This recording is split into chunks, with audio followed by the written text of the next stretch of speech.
जैसे ही हम मंदिर के लिए उतरना शुरू करते हैं, वैसे ही यहाँ पर दो लाइनें बन जाती हैं, एक फ्री में दर्शन करने वालों की और एक वीआईपी दर्शन करने वालों की। इन दोनों लाइंस की सबसे अच्छी बात यह है कि यह व्हीलचेयर फ्रेंडली है।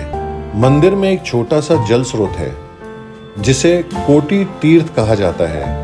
ऐसी मान्यता है कि 1235 में इल्तुतमिश ने जब मंदिर को तोड़वाया तो शिवलिंग को इसी कोटि तीर्थ में फिकवा दिया था।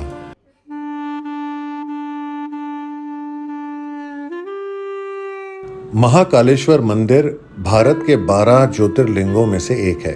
ये मंदिर शिप्रा नदी के किनारे मध्य प्रदेश राज्य के उज्जैन नगर में स्थित है। पुराणों, महाभारत और कालिदास जैसे महाकवियों की रचनाओं में इस मंदिर का मनोहर वर्णन मिलता है। स्वयंभू, भव्य और दक्षिणमुखी। उज्जैन के कई प्राचीन नाम रहे हैं। प्रतिकल्पा, उज्जैनी, अवंतिका, पद्मावती, अमरावती, विशाला और मध्यकालीन समय में इसे नवतरी नगरी भी कहा जाता था। महाकवि कालिदास ने मेघदूत में उज्जैनी की चर्चा करते हुए इस मंदिर की प्रशंसा की है।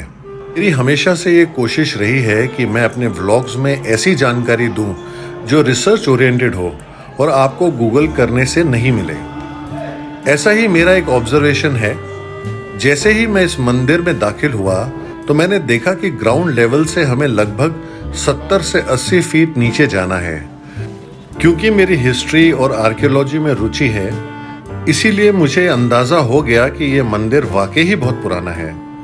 जैसा कि कहा जाता है कि इस मंदिर की स्थापना द्रुपर युग में भगवान श्री कृष्ण के पालनकर्ता नंद जी की 8वीं पीढ़ी पूर्व हुई थी। सालों साल से हमारी जमीन पे कल्चरल डिपॉजिट्स होते रहते हैं, जिसकी वजह से जमीन का लेवल बढ़ता जाता है और इसीलिए आर्कियोलॉजिस्ट को पुरानी सभ्यताएं जमीन से खोदकर निकालनी पड़ती हैं। ऐसा ही कुछ यहाँ हुआ होगा। मौजूदा समय में महाकालेश्वर ज्योतिर्लिंग के 3 खंड हैं, जिसमें से निचले खंड को महाकालेश्वर, मध्य खंड को ओंकारेश्वर, ऊपरी खंड में नागचंद्रेश्वर मंदिर है। इनमें से नागचंद्रेश्वर मंदिर के दर्शन साल में एक बार नाग पंचमी के दिन किए जा सकते हैं। जैसे ही हम मंदिर के लिए उतरना शुरू करते हैं, वैसे ही यहाँ पर 2 लाइनें बन जाती हैं, एक फ्री में दर्शन करने वालों की और एक वीआईपी दर्शन करने वालों की। इन दोनों लाइंस की सबसे अच्छी बात यह है कि यह व्हीलचेयर फ्रेंडली है।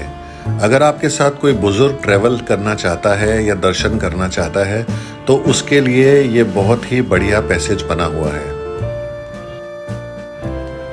वैसे तो आप ऑनलाइन बुकिंग कराकर यहाँ फ्री में दर्शन कर सकते हैं, लेकिन अगर आपने ऑनलाइन बुकिंग नहीं कराई है तो आप 250 रुपये देकर वीआईपी दर्शन कर सकते हैं। वीआईपी दर्शन के 2 एडवांटेज हैं। एक तो लाइन ना के बराबर है, दूसरा अगर आपके साथ कोई बुजुर्ग ट्रैवल कर रहा है तो उसके लिए व्हील चेयर की सुविधा फ्री में उपलब्ध है और साथ ही रास्ता वाकई ही बहुत अच्छा है। और आइसिंग ऑन द केक ये है कि आप दर्शन बहुत करीब से कर सकते हैं। ये जो आप सामने लाइन देख रहे हैं, ये फ्री वाली लाइन है और हम आए हैं वीआईपी लाइन से, तो आप फर्क साफ देख सकते हैं।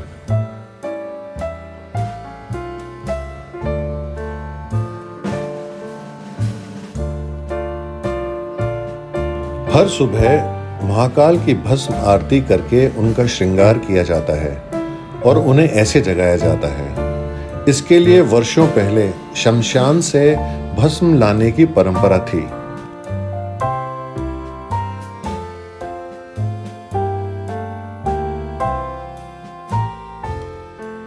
मंदिर में एक छोटा सा जल स्रोत है जिसे कोटि तीर्थ कहा जाता है।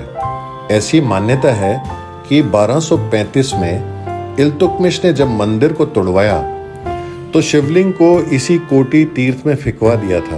बाद में इसकी पुनः प्रतिष्ठा कराई गई।